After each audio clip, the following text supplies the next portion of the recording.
And even though there's nothing on this pattern that says anything about using tweed fabric, that has not stopped me before. So.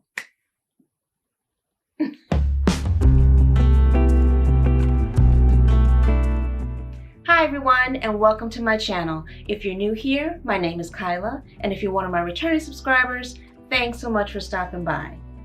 I'm revisiting a pattern that I've used multiple times.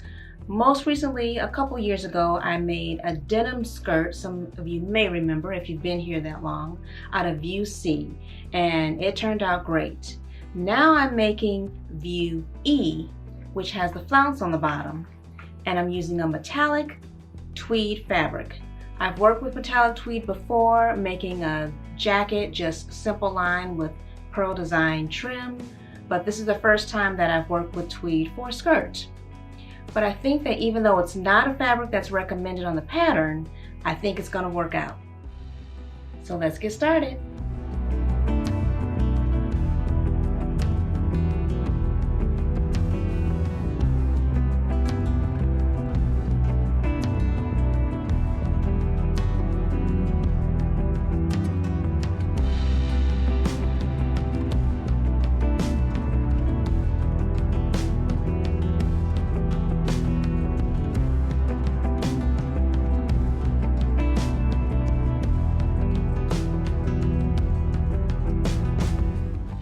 Okay, so for the lining, the pattern calls for lining the complete top portion and also the flounce at the bottom with the lining fabric, but I'm just going to do the outline of the top, stopping it at these angles here and just cutting it straight. And then I'll do like a chain stitch on the inside of the seams to keep it from riding up when I stand up or sit down or just walk.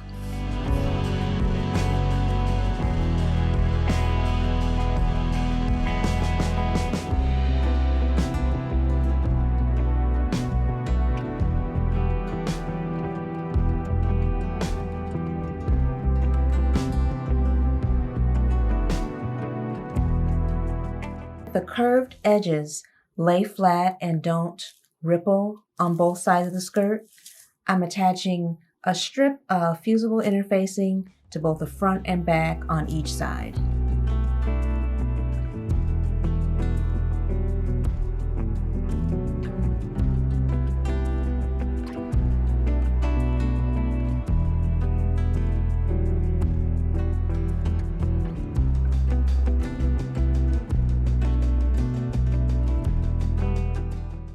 I use my overlock serger to finish off all the raw edges on both sides of the skirt. That way, when I apply the zipper, I won't have any raveling underneath.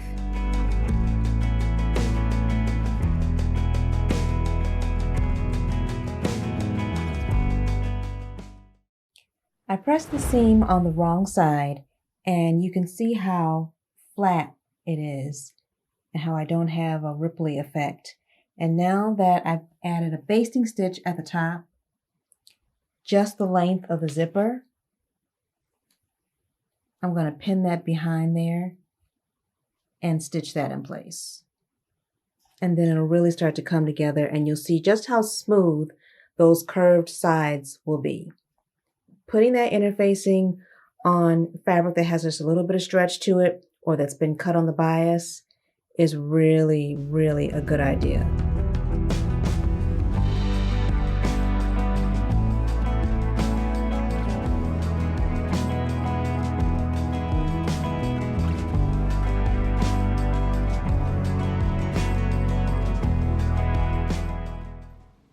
Now I'll carefully open up the basting stitch that I made to reveal the zipper underneath.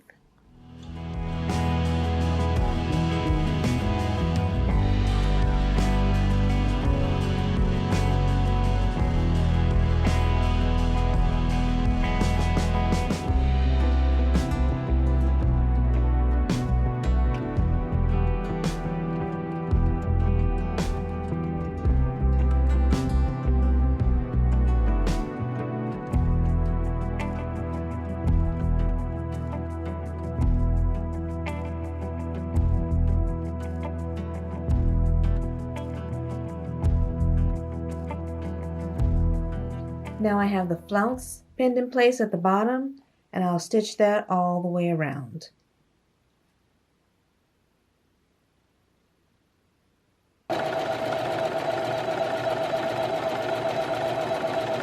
Oh, I am loving how this is coming out. Oh, this is sharp.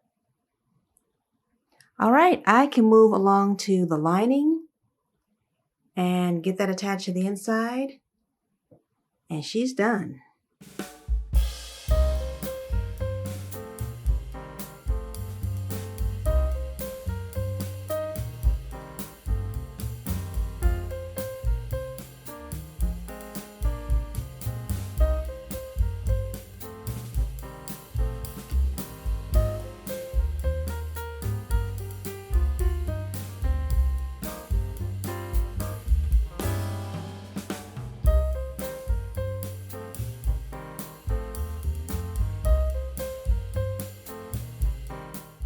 I like how the little fringe is forming already, even though I haven't really pulled any more of the loose threads. I took about maybe 1/4 of an inch and stitched all the way around so that you can't see it. It's black, it blends right in. And then I'll just lightly pull each one of these loose threads until I get this little neat trim all the way around. Okay, so the very last step, now that I've got my grosgrain ribbon attached, I'm just going to give this a press all the way around and then just lightly tack it on the side seam here. I'm not really worried about it coming up because once I press it, it'll stay down.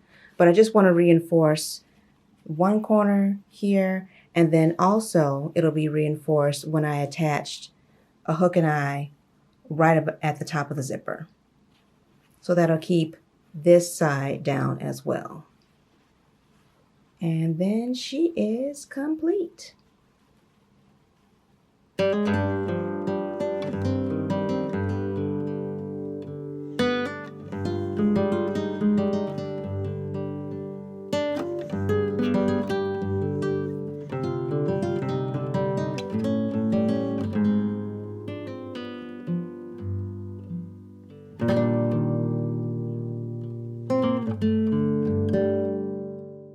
So I pretty much did everything that the pattern instructed you to do except for the hem on the bottom of the skirt.